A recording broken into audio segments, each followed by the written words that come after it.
Morning and welcome to your Daily Sparks. You know, many years ago, back in 1927, the submarine S4 collided with another boat off Massachusetts in the United States, and the entire submarine sank to the bottom of the floor.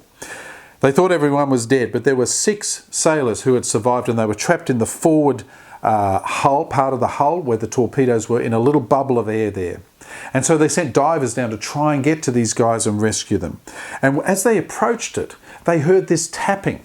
They had grabbed a wrench and they were tapping on the side of the submarine, and they were tapping in Morse code. And the message was, is there any hope? Is there any hope? Is there any hope?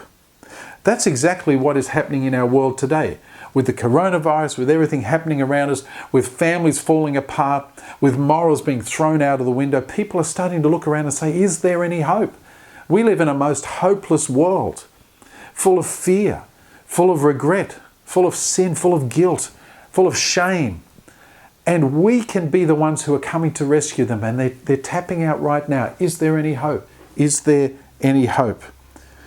To the guilty who ask that question, the answer is yes, Jesus. To the ones fearing death right now, the answer is yes, Jesus.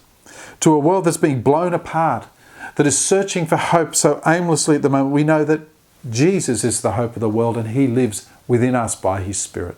So I want to encourage you today, bring hope to someone around you. Speak words of life, words of hope, because we need more hope in this world.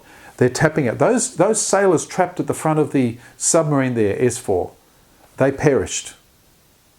Their hope was unrewarded. But I tell you, this world is crying out for hope, and Jesus is their reward. Jesus is the hope they're looking for. Share Him with someone today. We'll see you tomorrow on Sparks.